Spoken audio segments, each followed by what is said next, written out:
Jangan sampai kekuasaan yang zolim diikuti dan diagung-agungkan. Kezoliman itu harus dihentikan, itu nasihat pertama.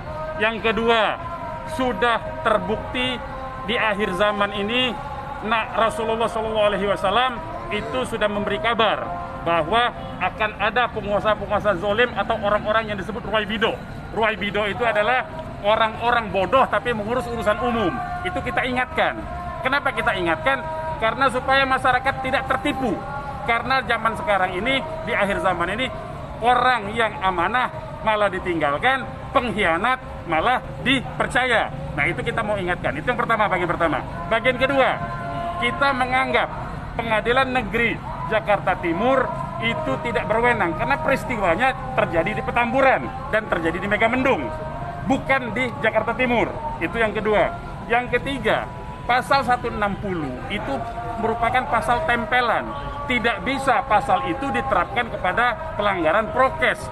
Itu yang kedua. Yang ketiga, ini perkara nebis in idem. Kenapa nebis in idem? Habib Rizik dan panitia pelaksana Maulid Nabi itu sudah membayar 50 juta. Tidak pernah ada orang di Indonesia yang melanggar prokes membayar sebesar 50 juta, tidak ada. Ya. Nah, jadi kalau ini masih tetap diproses, ini nebis in idem namanya. Ya. Dan pasal 160 itu adalah pasal yang mestinya diterapkan kepada peristiwa kejahatan. Sementara pelanggaran prokes itu pelanggaran, bukan kejahatan. Nah, jadi ini kita tolak. Nah, yang keempat, saya kira kita tahu bersama bahwa kasus ini dengan tambahan-tambahan pasal yang diselundupkan pada saat pembuatan surat dakwaan, yaitu pasal tentang Undang-Undang Ormas dan ancaman hukumannya untuk menghapus hak politik Habib Rizik, maka kita sudah bisa saksikan bahwa perkara ini adalah perkara politik sesungguhnya. Di balik ini adalah motif-motif politik tertentu untuk membungkam Habib Rizik. Itu kira-kira poinnya ada yang bisa kita sampaikan dalam eksepsi kita. Dan sebetulnya eksepsi kita sudah kita sebar. Ya, silakan dibaca, poin-poinnya ada di situ semua. Saya kira begitu. Bang, tadi izin konfirmasi yang 50 juta tadi itu maksudnya yang ketika membayar denda? Dibayar kepada pelaksana dari penegak aturan prokes itu adalah Pemprov DKI.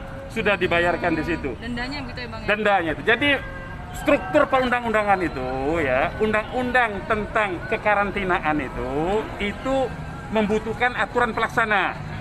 Aturan pelaksananya itu adalah peraturan menteri. Kemudian untuk melaksanakan aturan menteri di setiap wilayah, di setiap daerah itu diturunkan dalam peraturan gubernur untuk DKI. Peraturan gubernur DKI menyebutkan apabila terjadi pelanggaran prokes sebagaimana pasal 93 itu, maka hukumannya denda. Ya, dendanya maksimal 100 juta. Habib Rizik sudah bayar 50 juta. Jadi apalagi yang mau dipersoalkan? Ya. Jadi itu Pergub itu adalah aturan pelaksana dari Undang-Undang nomor 6 tahun 2008 tentang kekarantinaan itu, ya. Jadi sebetulnya sudah selesai tindak pidana itu. Bang,